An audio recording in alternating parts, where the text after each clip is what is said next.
Shalom, shalom akim, Yahabashim Yahushai, Bashim Kokodash, Barakathum, Call Haloyim, Yahabashim Yahushai, Call Haloyim, Yahabashim Yahushai, Bashim Kokodash. Double honors to the apostles and elders at Great Millstone. Shalom to the Akim out there and the elect. Of course, that's the men, women, and children that are selected to make it out of here from the coming nuclear destruction, all right? I'm the brothers of Yan Allah of the DC camp, coming at you with another video. Just going into, a little bit of the dietary laws, okay? But the dietary aspect of the laws I'm going to focus on is what you know is the sea bugs, man, or the bugs of the sea, all right? All right, how can you be comfortable, okay, eating crab, lobster, shrimp, okay, etc., oysters and things of this nature, all right, but not be comfortable with eating cockroaches, daddy long legs, spiders, okay, snails, all right? How can you be comfortable, okay, eating the abominable foods in the scriptures that's listed in the scriptures, but not be comfortable with eating those things that are on the land, okay? All right, and the reason why I say that is because you have your portion of bugs on the land, and then you have ones that survive in the ocean and in the waters. Because a lot of people always say, hey, man, you eat nothing but, sea roaches and things of this nature. But you know what? You basically are, man. All right? And I'm going to read this. This is Acts 10 and verse 11. All right? And this is right before Peter dealt with who? Cornelius, okay? All right? It says, and Saul, matter of fact, verse 10, Acts 10 and 10, and he became very hungry and would have eaten. But while they made ready, he fell into a trance and saw heaven open and a certain vessel descending unto him, as it had been a great sheet knit at the four corners and let down to the earth, wherein were all manner of four-footed beasts of the earth, and wild beasts, and creeping things, and fowls of the air. And there came a voice to him, Rise, Peter, kill and eat. But Peter said, Not so, Lord, for I have not eaten anything that is common or unclean. You see that? Showing you that what? They still kept the laws, man. Okay? And this is after the Lord left the scene. All right? And that was the Lord speaking to him. As you can see, it was in red letter. Okay? And then he said what he said, but Peter said, Not so, Lord. That Lord there is talking about Yahushai. Okay? But it shows you that what? Even after the Lord left the scene, all right, physically, all right, what the apostles, disciples, what the Israelites were still keeping the laws. Okay? The laws are not done away with. All right? It says, I have never eaten anything that is common or unclean, okay, or abomination. All right? And a voice spake unto him again the second time, Would the Most High have cleansed, that call not thou common. And remember, this is the trance and the vision that Peter was experiencing. And it was just before, okay, the Roman centurion of the Italian band, Cornelius, came unto him. And remember, he was what? He was in Rome, all right? Doesn't mean that he was an actual Roman. He was He was of the Italian band, you see, of the Italian military, of the Italian army. Doesn't make him Italian, okay? And then you have to ask yourself, where is Italian at, okay, in the table of nations, okay? All right, they're a biblical nationality. So where is Italian at in the table of nations, okay? The actual word, all right? And it says, and the voice spake unto him again the second time, Would the Most High have cleansed, that call not thou common. This was done thrice, and the vessel was received up again into heaven. All right. Now, while Peter doubted in himself what this vision which he had seen should mean, behold, the men which were sent from Cornelius had made inquiry from Simon's house and stood before the gate. Why? Because he was about to deal with Cornelius, man. And you have a lot of our people, okay, Israelites, that were in a Gentile state of mind, and some of them started to wake up, all right? But they were what? They were what? In a Gentile state of mind. You also have a lot of the Israelites out there that look like other nations, man, okay? But if they look like another nation, but they truly believe in truth and sincerity, how the real truth is taught, then guess what? They're not common or unclean, you see, even though they look like physically an uncommon or unclean heathen, You see that? All right.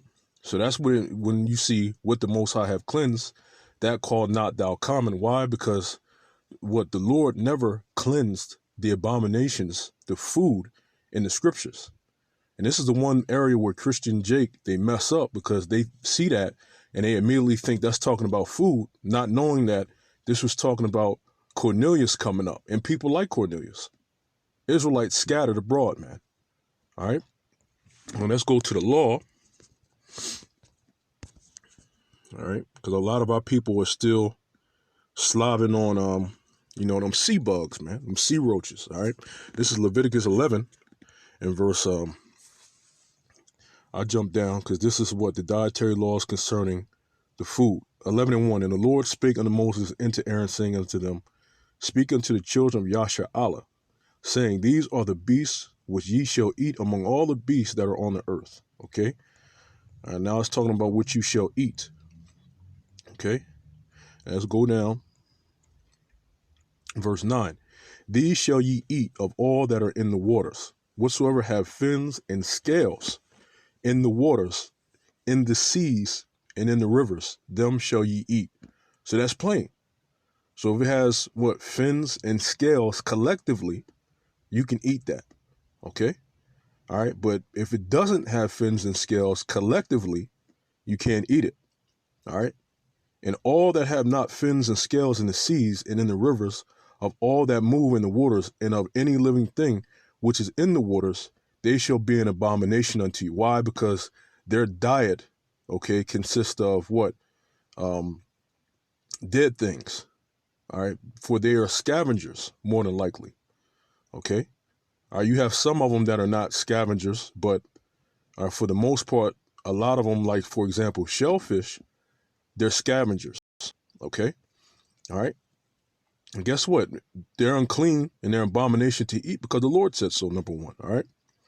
It says, they shall be even an abomination unto you.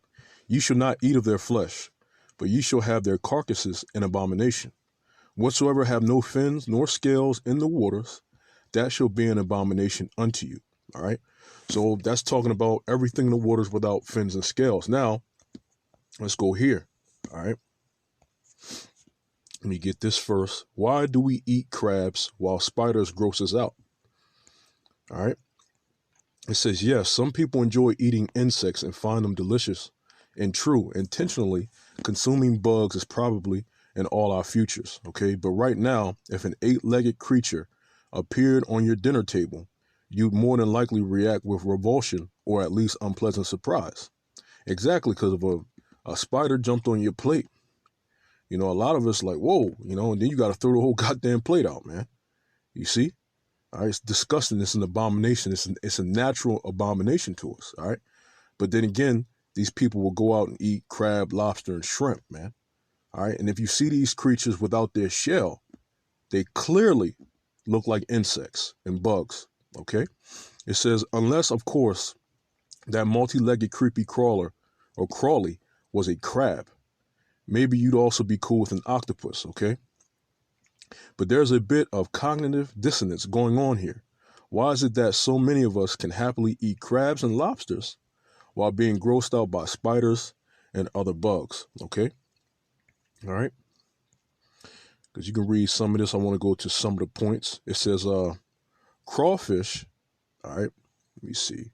Matter of fact, up here, after all, you can tell they're related just by looking at them. Technically, they're not that closely linked, although crabs and spiders are both members of the arthropod family, as are other insects and lobsters. Basically, they're classed together because they all have exoskeletons and jointed legs. Yeah, because you have the bugs on the land, and you have bugs in the sea, okay? Which both, they have to perform their jobs. They're scavengers, man. All right? On land and in the sea. All right? It says, I'm going to jump down. It says, crawfish are nicknamed mud bugs, and lobsters are often called sea bugs too. All right. Jump down. Even Alton Brown has likened lobsters to cockroaches of the ocean. Okay. All right. Let me see. Look at that. Just jumping around to certain points. You can read the whole article. Look at that. It's basically a little bug all right, of the waters, man. You see? All right. Let me see. Let me see. Look at that. Another picture. Look at that. Disgusting, man. Looks like a goddamn bug, all them legs in there, but it's fried up, and people eat these things. All right? Let me see. Judaism, because I wanted to read this. Judaism deems crabs and lobsters, among other shellfish, unclean, and also prohibits conscious consumption of actual insects, including spiders, with exception for certain kosher locusts, grasshoppers, and worms. Because there are lawful bugs that you can eat that we're not used to in Western society. You can eat locusts, okay, and grasshoppers, which are both of the same family. John ate what? Locusts and wild honey, you see? And while you could assume that the dietary law was decreed due to inherent revulsion, it may also be true that this was because of common sense hygiene concerns connected to these literal bottom feeders, okay? Because that's what they are, all right? That's what they are, man. They're bottom feeders, man, all right? They're basically bugs of the sea. Now, I got that, all right here. What are the cockroaches of the sea? Because if you see these things on a plate, you should be in revulsion, man. All right, you're actually eating sea bugs, man. All right.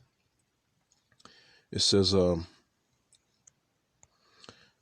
me see, because they're called cockroaches of the sea. Remember in the other article, we read something that said arthropods, right? Now this says phylum, Arthropoda. Okay, Arthropoda. Cockroaches and lobsters belong to the same phylum, Arthropoda. Arthropods are invertebrates with exoskeletons, segmented bodies, and jointed appendages. Most arthropods lay eggs and experience some form of metamorphosis. Phylum Arthropoda contains more species than all of the other phyla combined. Lobsters may look like cockroaches, and crabs may look like spiders, but appearances are deceiving. All right. Let me see. Go. All right. I'm going to read this one thing and then get something else and then basically close out, showing you that this is disgusting, man. All right. Defining cockroach. Many words have become synonymous with the cockroach. Pest, nuisance, invasive, dirty, rampant, which they are, okay? Cockroaches are the plague of hot climates, appearing under beds, behind walls, and in drains. And they're rarely a welcome sight. In the past, lobsters were defined as scavengers like cockroaches of garbage and dead animal remains. Lobsters live on the ocean floor, eating a variety of fresh seafood, including crabs, clams, and mussels. Cockroaches and lobsters do share the cannibal gene when times are scarce, man. And we're not supposed to be eating that, man. They eat everything under there, man, under the sea. They're scavengers, man. All right? You see? All right? Now it goes into shrimp, prawns, and whales. And the only reason why they mentioned whales because it said Japanese fisheries claim that minke whales were cockroaches for the very reason that there were too many. So that, no. All right, but even then, you're not supposed to be eating the whale. All right, but look at this. Shrimp, prawns, and all that, they're basically sea bugs, man. Arthropods of the same family. You got one on land, and you have one on the sea. And look at this. Look at this. Now what? For all you people that like to eat crabs and stuff, man. Now what, man? Look at this. A rare, giant Japanese spider crab is one of the items up for grabs at the forthcoming evolution sale at Summers Place Auctions of West Sussex, UK. All right. Well, look at this. All right. A goddamn giant spider crab. Look at that. It's basically a bug with a goddamn shell on it, man. All right. Look at that. All right. But that's what you people love to eat, man. All right. That's what you people love to eat.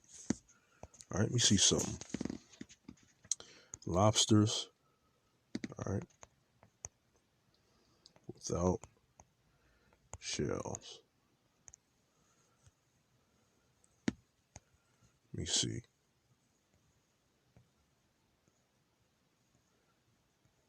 Look at that. Look at all them goddamn legs and stuff, man. Anyway, there's a YouTube video of a lobster breaking out of a shell. You can also look at that. Without shell. Salakia.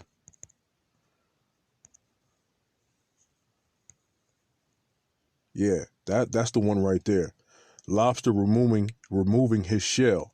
All right. Might as well get it for a couple of seconds in there. All right. 6 minutes long, but I'm not gonna, of course, wait that long. We're gonna fast forward.